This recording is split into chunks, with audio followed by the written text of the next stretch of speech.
Hai, jumpa lagi di Jagat Review TV. Selamat menikmati informasi berita hari ini.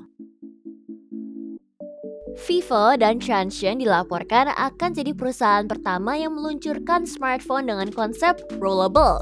Tapi sebelum itu, kalian udah tahu belum apa itu konsep smartphone rollable? Sebenarnya, konsep layar gulung ini sudah diperkenalkan sejak beberapa waktu yang lalu, seperti yang pernah diperkenalkan oleh Tecno Phantom Ultimate.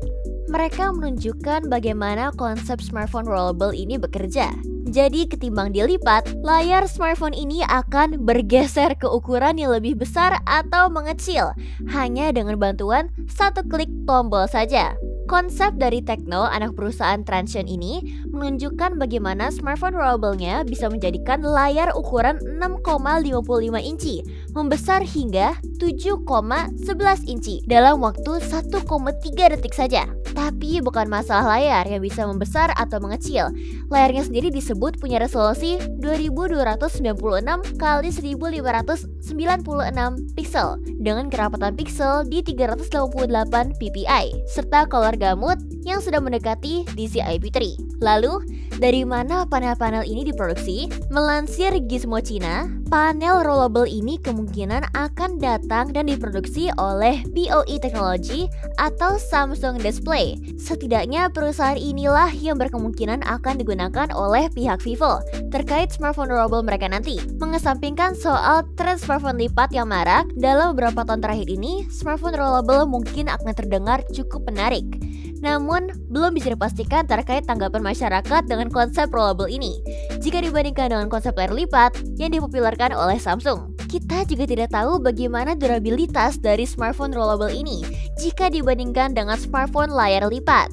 Dengan demikian, hal ini sudah semakin menguatkan fakta bahwa perusahaan asal Tiongkok juga tidak mau kalah untuk kerap memberikan rangkaian inovasi terkait gadget miliknya. Kini juga ikut berkompetisi di ranah smartphone lipat. Nah, kalau kalian lebih milih konsep smartphone yang mana? Digulung atau dilipat? Vivo ngeluncurin model terbaru V29 series, yakni Vivo V29 Pro yang punya satu kamera tambahan di belakang dan chipset lebih kencang dari Vivo V29 regular. Ponsel satu ini sekaligus jadi penerus dari Vivo V27 Pro awal tahun ini. Satu kamera tambahan di Vivo V29 Pro ini adalah sensor 12 MP Sony IMX663 Portrait. Kamera ini punya kemampuan 2 kali zoom serta autofocus all-pixel dual core yang bisa ningkatin performa atau fokus dalam kondisi minim cahaya. Sementara itu, dua kamera lainnya sama kayak model regular, yakni sensor utama 50 MP Sony IMX766 dan 8 MP ultrawide. Tentunya, fitur Smart Aura Light alias ring LED flash masih disematkan dengan diameter 15,6 mm. Udah jadi ciri khas ponsel V series. V29 Pro punya kamera selfie yang resolusinya besar, yakni 50 MP. Pembeda lainnya ada di chipset yang dipakai, MediaTek Dimensity 8200. Kapasitas baterainya sendiri ada di 4600 mAh dengan fast charging 80 watt. Harganya 7,5 jutaan rupiah buat konfigurasi 12.256 GB. Bakal ke Indonesia nggak ya?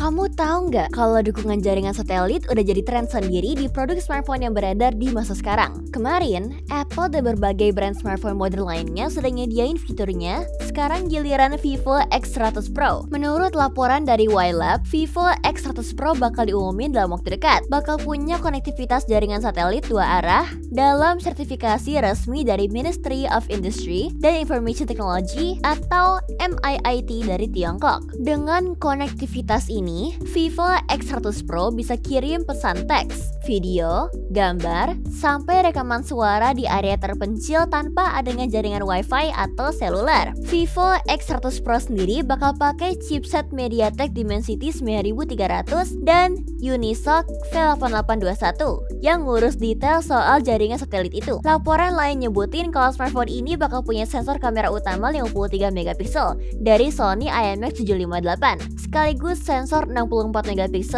OmniVision OV64B. Produk ini rencananya bakal diluncurin bulan depan di Tiongkok dengan dua varian, Vivo X100 dan Vivo X100 Pro Plus. Dibawa ke Indonesia nggak ya?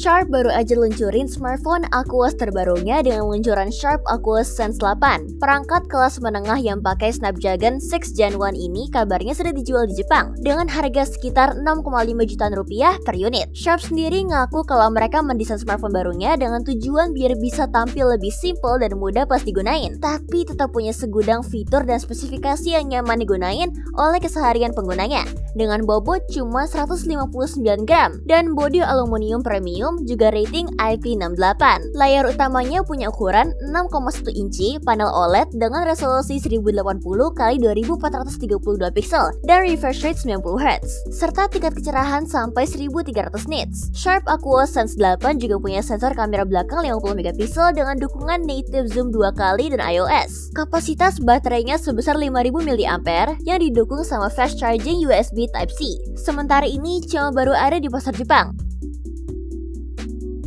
Hasil survei Steam bulan September memberikan informasi yang cukup menarik, baik dari sisi komponen hardware dan sistem operasi yang digunakan oleh para pemain game PC. Nvidia GeForce RTX 3060 kini menjadi GPU terpopuler dalam survei bulan September. Ini menggantikan posisi GTX 1650 yang sebelumnya cukup lama bertahan menjadi pilihan populer teratas. Kartu grafis ini mengalami peningkatan pangsa pasar sebesar 1,4% dari bulan sebelumnya, mencapai 6,27% dari pangsa pasar secara keseluruhan. Meskipun saat ini Nvidia juga telah merilis RTX 4060, namun tampaknya RTX 3060 12GB tetap menjadi pilihan yang layak bagi para gamer dengan anggaran terbatas. Sementara itu, GPU AMD masih kesulitan untuk bersaing dengan RX 580, menjadi GPU discrete Radeon yang paling populer di platform game dan aplikasi tersebut. Kalian sendiri bagaimana? Pakai Nvidia atau AMD?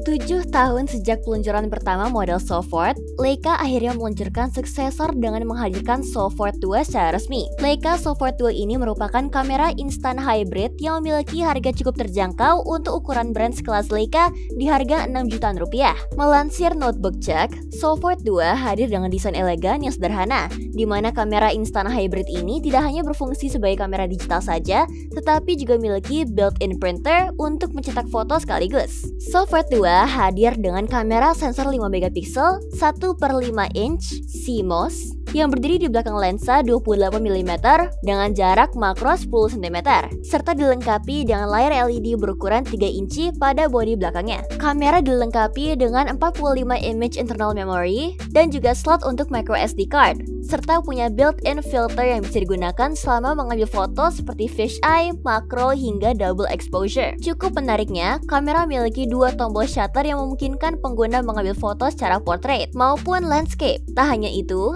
built-in printer pada kamera juga bisa diakses kapan saja dengan aplikasi Leica Photos untuk melakukan cetak foto dari smartphone. Leica Sofort 2 yang dibanderol $389 ini akan tersedia mulai 9 November 2023 di toko resmi Leica. Jadi, gimana menurut kamu berita hari ini? Ingin selalu up to date dengan informasi teknologi terkini? Jangan lupa subscribe dan follow Jagat Review ya. Sampai jumpa di informasi menarik selanjutnya.